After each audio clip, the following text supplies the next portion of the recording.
The gold market is hot, and even though we saw a correction in the gold price, we still have gold producing companies and development companies that are about to make a ton of money. Because honestly, most of the gold projects that are going into production right now or are producing, they are a little bit built for a gold market around 2,000 US dollars.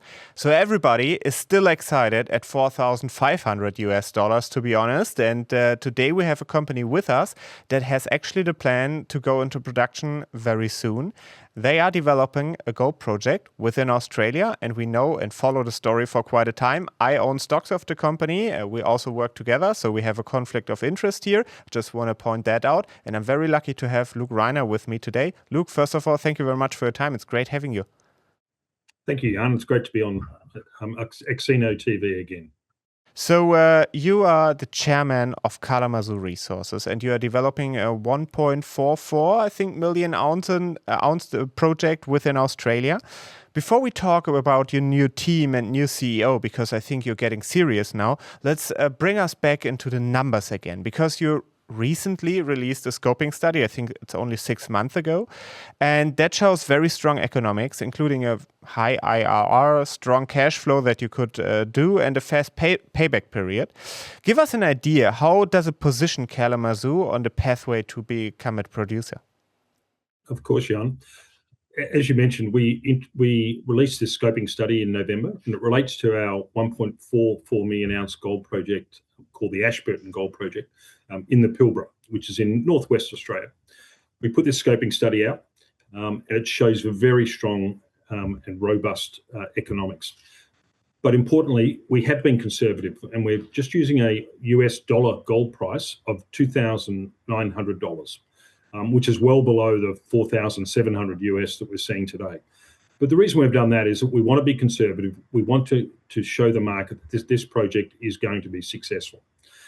It's a 1.5 million tonne per annum plant that we're going to build, 3-stage crushing circuit. And what we're going to do is produce what they call a float concentrate. So it's a high-grade gold concentrate of around about 25 grams a tonne. And that's designed then to be sent offshore to a whole range of refineries and smelters in the Asia Pacific. But again, to be conservative, Jan, what we've done is we've only focused on one resource at our project, the Ashburton. And that's the one that we've got the most information on. And that's called the Mount Olympus deposit. That deposit itself is about 1 million ounces. And so we based the scoping study on that. And that study was released in November. And having then put it out to the market, we're now well and truly into what they call pre-feasibility stage, or PFS, which is to actually increase the confidence to then take it to bankable and then into production over the next, hopefully the end of next year. But just on the Mount Olympus project, we expect it'll produce well over 500,000 ounces of gold in phase 1. It'll have a pre-tax NPV of about $275 million US. Pre-tax cash flow about $486 million US, but importantly also quite a low all-in sustaining cost of about $1,400 US. So this phase 1, we believe, will then enable us to pay back the capital to actually build this project in less than 2 years. So the capex that we're looking at again is about $135 million. So it looks incredibly robust at that low US base case gold price. But I guess the key thing then, looking forward on that, Jan, is what does it look like then at the higher gold price that we're seeing today? And just to give you an example, and if you look at, for example, at a gold price of conservatively, say, 3,900 US, so that's still well below where we are today. All of a sudden, the NPV jumps up from 275 million to 547 million. Free cash flow goes from 486 million to 900 million. So it's incredibly robust at a higher level.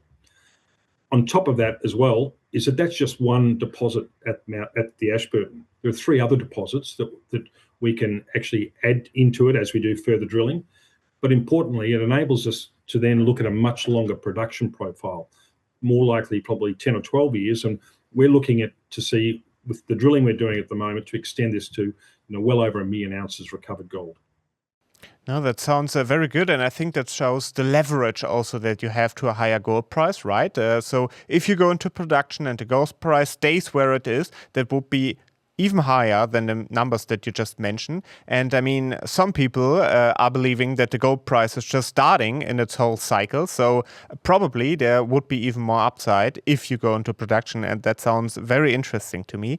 Let's talk a little bit more about the scale and growth, because you already mentioned it. You want to do drilling and you want to grow the project, and you also want to, let's say, extend the mine life. But you have some more, let's say, you bought also some more land package around the area, and you have some drill targets. Give us an idea, how important is this, let's say, growth strategy, and how long will it take until you achieve maybe the 1 million ounces additional? Yeah, absolutely. So what we did do is we started drilling in late November last year. And that first drill program, which is all diamond drilling, that was designed to what we call the extension of the Mount Olympus pit. We're just talking about that one pit at the moment. So what we've done is we've looked a long strike, a couple of 100 meters, but also under that pit in regard to the underground. That gives us great potential to expand it. And we already have an underground resource and an underground exploration target somewhere between, I think it's about 200 to 500,000 ounces under the pit, not included in the scoping study. So we did a lot of drilling there. We had some great results, actually, which we announced to the market just a couple of weeks ago, which certainly gives us great confidence that we can extend it, the underground and the Mount Olympus pit. But also what we've done, which we kicked off only last week, is a 14,000 meter drill program. And that's actually into the Mount Olympus pit itself to do what they call infill drilling. And that's part of the PFS stage where we have to have the confidence that material and the gold is there to convert any inferred material to indicated. And so we've commenced that. But also it enables us potentially, if we get some good results, which we're fairly confident, that we might be able to extend that pit even further. So we've kicked off. This is just the first stage. And then once we get through that over the next 3 or 4 months, we then will look at those other resources along strike of the Mount Olympus. And there are 3 deposits, which in total have about 350,000 ounces already in a mineral resource. They are the Zeus, Peak and War deposits. And then, of course, we've got a whole range of greenfields opportunities. So that's the leverage that you were talking about, is that, how can we then look to have this to be a million ounce plus production profile? Oh, very good. Thank you very much. And Luke, I think it's very exciting because we met a couple of years ago and you've been at the exploration stage. Now you decided to go into production. So a lot has changed on the operational side, but you also changed your team because you want to be serious. And if you want to go into production, you need people that actually can manage and handle that. And you just upgraded your team. Let's put it like this. You have a new director who has a good background with good companies. And you also appointed a new CEO, and you are going to stay as an executive chair. So give us an idea, the people that you got to the team, what is their background and why does it matter? Yeah, well, first of all, why does it matter? The gold market, this is a once in a lifetime opportunity, Jan. We've got a great project, we've got great gold price. If we're going to be serious, we have to push the button now. And we have decided, and we have the confidence that we can now push the Ashburton Gold Project into production. And so we made a conscious decision once we put that scoping study out, was that we are going to become a producer.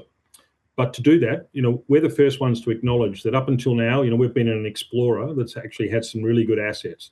For us to now become a producer and a developer, we need to increase the capability of our team. So we have put on 2 senior people, and we've actually been looking for a number of additional technical people as well, and we've been putting those on as well.